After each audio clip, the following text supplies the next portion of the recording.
پھر اسی طرح نبی صلی اللہ علیہ وسلم دن میں 100 بار استغفار کیا کرتے تھے. تو اس لیے ہم سب کو بھی کثرت سے استغفار کرنی چاہیے. استغفار بیماریوں کا علاج بھی ہے اور اللہ کے عذاب سے بچانے والا بھی، اللہ سبحانہ وتعالیٰ کی رحمت پانے کا ذریعہ ہے، اور پھر بارش کے نزول کا ذریعہ بھی ہے، زراعت میں برکت کا ذریعہ، کبیرہ اور صغیرہ گناہوں سے معافی کا ذریعہ، اچھا اعمال نامہ پانے کا ذریعہ، یعنی قیامت کے دن انسان کو جن کی بخشش ہوگی ان کو خوشخبری دی جائے گی اور ان کا نامہ اعمال جو ہے وہ بہترین نامہ اعمال ہوگا. پھر جنت میں درجات کی بلندی استغفار کی وجہ سے ہوگی. تو اس لیے ضروری ہے کہ ہم اٹھتے بیٹھتے اپنے گناہوں کی معافی مانگتے رہیں، اور استغفار کے لیے انسان اپنی زبان میں بھی اللہ تعالیٰ سے بخشش مانگ سکتا ہے، لیکن بہتر یہ ہے کہ اگر انسان قرآنی دعاؤں اور مسنون دعاؤں کا سہارا لے اور ان کو سیکھ بھی لے، کیونکہ یہ ہم سب کی ضرورت ہے. سورۃ نوح میں اللہ سبحانہ و تعالیٰ فرماتے ہیں، حضرت نوح علیہ السلام نے اپنی قوم کو استغفار کرنے کو کہا، اور کیا کہا؟ فَقُلْتُ اسْتَغْفِرُوا رَبَّكُمْ، میں نے اپنی قوم سے کہا کہ اپنے رب سے استغفار کرو، اپنے رب سے معافی مانگو. تو نتیجہ کیا ہوگا؟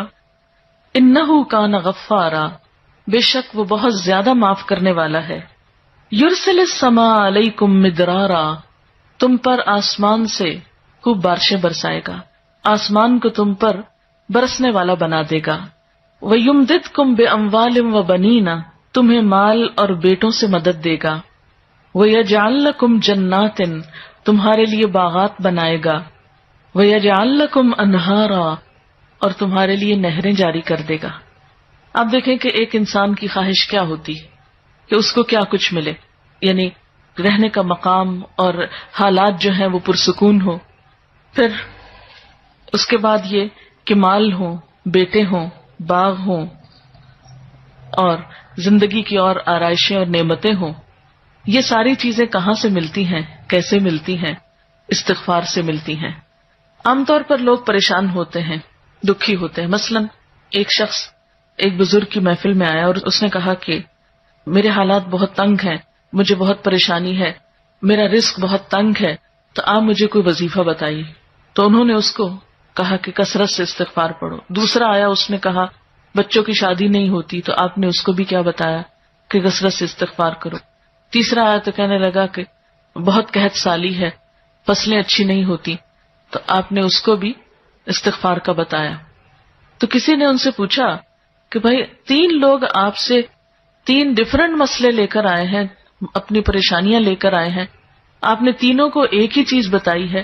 تو اس پر انہوں نے یہی سورۃ نوح کی آیت پڑھ کر سنائی کہ دیکھو یہ قرآن میں اللہ کا وعدہ ہے، اور اللہ کا وعدہ سچا ہے. اللہ تعالیٰ کی بات سے بڑھ کر سچی بات کس کی ہو سکتی ہے؟ ہمارے پڑھنے میں کمی کوتاہی ہو سکتی ہے، لیکن اللہ کی بات میں کوئی شک نہیں. ذالک الکتاب لا ریب فیہ، یہ وہ کتاب ہے جس میں کوئی شک نہیں. لیکن یہ ہے کہ بعض اوقات ہم خود پڑھنے میں کوتاہی کر دیتے ہیں. تو جن کا رشتہ نہ ہو رہا ہو وہ بھی، جن کا ہو چکا ہو اور شادی کے پرابلمز ہو وہ بھی، جن کا ہو چکا اور پھر بچے نہ ہو وہ بھی، ان سب کے لیے ایک ہی وظیفہ ہے، اور وہ کیا ہے؟ استغفار کا. پھر اسی طرح ایک اور جگہ پر ایک اور پیغمبر نے اپنے لوگوں سے کہا وَاسْتَغْفِرُوا رَبَّكُمْ ثُمَّ تُوبُوا إِلَيْهِ إِنَّ رَبِّي رَحِيمٌ وَدُودٌ، اپنے رب سے معافی مانگو اور اس کی طرف پلٹ آؤ، بے شک میرا رب رحیم ہے اور اپنی مخلوق سے بہت محبت رکھتا ہے. یعنی جب کسی بندے پر کوئی تکلیف آتی ہے تو ایسا نہیں کہ اللہ تعالیٰ اس پر خوش ہوتے ہیں اور جان بوجھ کے ستانا چاہتے ہیں بندوں کو. اللہ تو بندوں کے حق میں بہت مہربان ہے. پھر سوال یہ پیدا ہوتا ہے کہ تکلیف آتی کیوں؟ اگر وہ ہم سے محبت کرتا ہے اور وہ بہت مہربان ہے. تو بات یہ ہے کہ کچھ چیزیں ہم اچھے حالات میں سیکھتے ہیں اور کچھ چیزیں ہم ہارڈ شپ سے سیکھتے ہیں. کچھ نعمتوں کی قدر ہم اچھے طریقے سے ویسے ہی کر لیتے ہیں، اور کچھ چیزوں کی قدر ہمیں اس وقت آتی ہے جب کوئی مشکل پیش آتی ہے. آپ دیکھیے کہ اس کی مثال یوں ہی ہے کہ جیسے کچھ کھانے آپ کچے ہی کھا لیتے ہیں، جیسے فروٹس وغیرہ ہیں، آپ کو پکانے کی ضرورت نہیں ہوتی، لیکن کچھ کھانے آپ کو پکا کر کھانے ہوتے ہیں. اسی طرح زندگی میں کچھ حالات ایسے ہوتے ہیں کہ جن میں آپ آرام سے سیکھ جاتے ہیں. یا کچھ باتیں آپ کو بغیر کسی مشکل کے سمجھ میں آ جاتی ہیں، لیکن کچھ باتیں آپ کو مشکل آنے پر سمجھ آتی ہیں. اور جس طرح انسان پختہ اور میچور ہوتا ہے مشکلات میں، آپ نے دیکھا ہوگا کہ جو بچے ہارڈ شپس میں پلتے ہیں وہ بڑے ہو کر ان میں اسٹیمنا زیادہ ہوتا ہے، لیکن جو بچے بہت نعمتوں میں اور نازوں میں پلتے ہیں وہ اتنے بہادر اور اتنے ہمت والے نہیں ہوتے.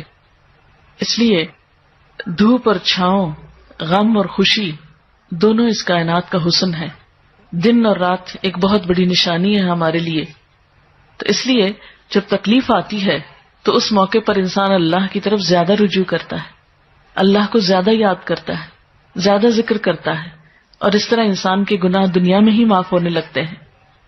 ایک اور جگہ پر آتا ہے وَأَنِ رَبَّكُمْ ثُمَّ تُوبُوا إِلَيْهِ يُمَتِّعْكُمْ مَتَاعًا حَسَنًا، اور یہ کہ تم اپنے رب سے معافی چاہو اور اس کی طرف پلٹ آؤ تو وہ تم کو اچھا سامان زندگی دے گا. یعنی دنیا کی اچھی نعمتیں کس سے ملیں گی؟ استغفار سے.